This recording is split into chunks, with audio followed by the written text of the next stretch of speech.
കേന്ദ്ര സായുധ പോലീസ് സേനകളിലേക്ക് കോൺസ്റ്റബിൾമാരെ തിരഞ്ഞെടുക്കുന്നതിനുള്ള പരീക്ഷയ്ക്ക് സ്റ്റാഫ് സെലക്ഷൻ കമ്മീഷൻ അപേക്ഷ ക്ഷണിച്ചു. 25,487 ഒഴിവുണ്ട്. ഇതിൽ 2,020 ഒഴിവ് വനിതകൾക്കാണ്. 10ാം ക്ലാസ് പാസ്സായവർക്ക് അപേക്ഷിക്കാം. കമ്പ്യൂട്ടർ അധിഷ്ഠിത പരീക്ഷ, കായികക്ഷമതാ പരീക്ഷ, ശാരീരിക യോഗ്യതാ പരിശോധന, മെഡിക്കൽ പരിശോധന, സർട്ടിഫിക്കറ്റ് വെരിഫിക്കേഷൻ എന്നിവ നടത്തിയാവും തിരഞ്ഞെടുപ്പ്. കമ്പ്യൂട്ടർ അധിഷ്ഠിത പരീക്ഷ ഫെബ്രുവരി, മാർച്ച് മാസങ്ങളിൽ നടക്കും. കേരളത്തിൽ 9 ജില്ലകളിൽ പരീക്ഷാ കേന്ദ്രമുണ്ടാവും.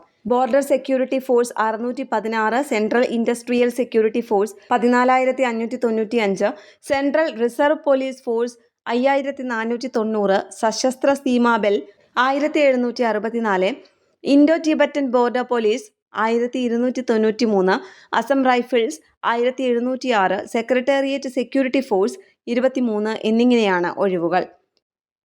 10ാം ക്ലാസ് വിജയമാണ് വിദ്യാഭ്യാസ യോഗ്യത. പ്രായം 2026 ജനുവരി 1 18 മുതൽ 23 വയസ്സുവരെയാണ്. SC/ST വിഭാഗക്കാർക്ക് 5 വർഷത്തെയും OBC വിഭാഗക്കാർക്ക് 3 വർഷത്തെയും ഇളവുണ്ട്. വിമുക്തഭടർക്കും നിയമാനുസൃത ഇളവ് ലഭിക്കും.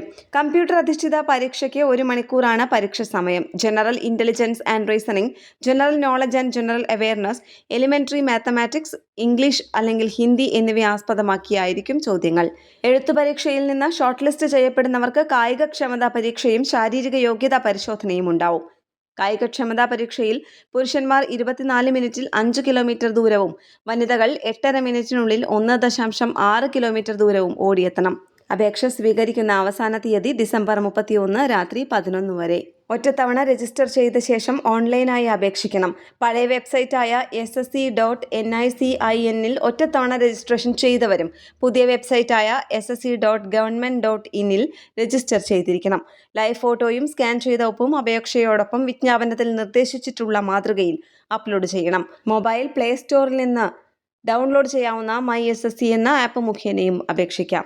ന്യൂസ് ഡെസ്ക് കേരള പ്രണാമം.